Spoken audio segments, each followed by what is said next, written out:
తెలంగాణ రాష్ట్రంలో ఇన్ని దినాలు ఒక లెక్క ఇప్పటి సంది ఒక లెక్కనట.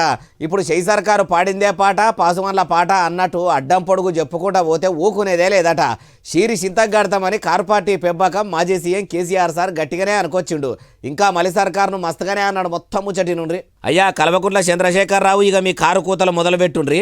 మేము అదొకటి ఇదొకటి అడ్డం పొడుగు మాట్లాడి కిరికిరి మాటలు మాట్లాడి ఈ కారు కూతలు కూసి ఏదో చేస్తామనుకుంటే నడవదిగా.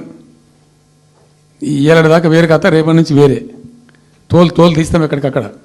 ఈయనరా ఏమంటుండో ఇంకా మస్తుగానే అన్నాడు. మొత్తం ముచ్చటి నుండ్రి. ఎక్కడికక్కడ నిలబెట్టే ప్రయత్నం చేస్తాం. అడుగున చెక్ చేస్తాం. ప్రతి విషయంలో చెక్ చేస్తాం. Sufficient time we have given. మేము తొందరపడి మేము ఎందుకు కన్నెర్రాయి మా ప్రభుత్వం పోయింది వీళ్ళు వచ్చింది అనేటువంటి ఒక పిచ్చి అయ్యి అట్లా మేము చేయలే.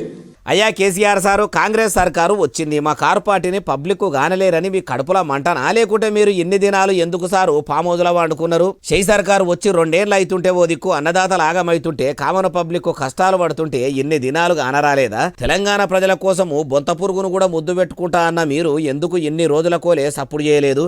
ఇప్పుడు మా బీఆర్ఎస్ పార్టీ బుద్ధిగల్లది, పరాయి పార్టీని పాడు చేయాలని చూడదని శుద్ధపూస మాటలు చెప్పబడితిరి. ఓ దిక్కు మీ కన్న కొడుకు కేటీఆర్ సారు సోషల్ మీడియాలో మొత్తం షెయి సర్కారు సురుకులు పెట్టే పని పెట్టుకున్నాడని మీ కన్నబిడ్డ కవిత మేడం కూడా చెప్పబట్టే. అసోటిది మీరు ఇప్పుడు పత్తిత్తు లెక్క పరమార్థం చెప్తుంటే ఇనటోళ్ళు ఎవరు ఎడ్డోళ్ళు లేరు. మునుపటి రోజులు కావి ఇవి. అయినా ఇప్పుడు మీ గులాబీ గూడు ఎదిరిపోతుంది. మీ కారు పార్టీ కాకులు చింపిన ఇస్తారు లెక్క అవుతుందని పార్టీ పతార వెంచుకునేందుకు శాత కాకుండా తన్లాడేందుకు వచ్చిండ్రు గాని ప్రజల మీద ప్రేమతోని కాదు, పబ్లిక్ కు పనికొచ్చే పని చేస్తేందుకు కాదు. అసలు మీకు తెలంగాణ ప్రజల మీద ప్రేమనే ఉంటే సావునోట్లే తలకాయ పెట్టి రాష్ట్రాన్ని తెచ్చినోళ్ళైతే ఓడిపోయినా కూడా ప్రజలతోనే వండుకుంటా వాళ్ళతో కలిసి తిరుగుకుంటా అధికార పార్టీని అరుచుకోకపోదురా?